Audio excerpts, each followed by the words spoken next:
क्या आप जानते हैं कि आपके अंतिम संस्कार के बाद आमतौर पर क्या होता है या क्या होगा? कुछ ही घंटों में रोने की आवाजें पूरी तरह से बंद हो जाएंगी। रिश्तेदारों के लिए खाना बनवाने और मंगवाने में जुट जाएगा पूरा परिवार। कुछ पुरुष सोने से पहले चाय की दुकान पर टहलने निकल जाएंगे। कोई रिश्तेदार आपके बेटे या बेटी से फोन पर बात करेगा कि इमरजेंसी की वजह से वो व्यक्तिगत रूप से नहीं आ पा रहा है। और तो और इधर आपका मृत शरीर चिता पर जल रहा होगा, उधर अंतिम विदाई देने आए लोगों में से कोई फोन पर किसी से बतिया रहा होगा, कोई व्हाट्सएप फेसबुक पर व्यस्त होगा, तो दूर झुंड बनाकर बैठे कुछ लोग घर, परिवार, व्यवसाय, खेल, इस तरह के विषयों पर चर्चा कर रहे होंगे।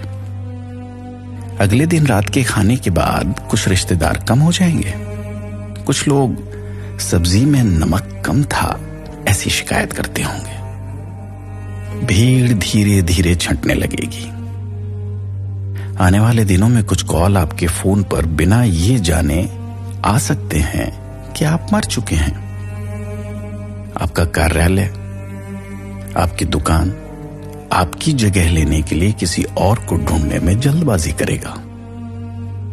एक हफ्ते बाद आपकी मौत की खबर सुनकर आपकी पिछली पोस्ट क्या थी ये जानने के लिए कुछ फेसबुक मित्र उत्सुकता से खोज कर सकते हैं।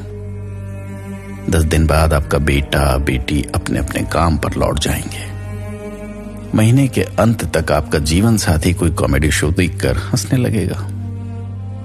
सब जीवन सामान्य हो जाएगा। आपको इस दुनिया में आश्चर्यजनक गति से भुला दिया जाएगा।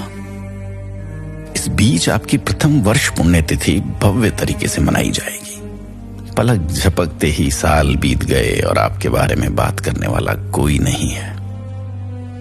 एक दिन बस पुरानी तस्वीरों को देखकर आपका बेहद करीबी आपको याद कर सकता है।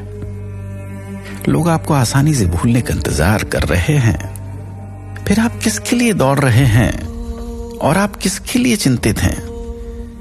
क्या आप अपने घर, परिवार, रिश्तेदार को संतुष्ट करने के लिए जीवन जी रहे हैं?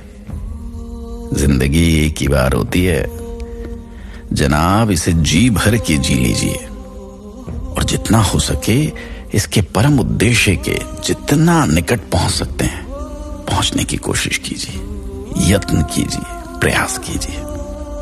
यही जीवन है, बस इतना ही जीवन है।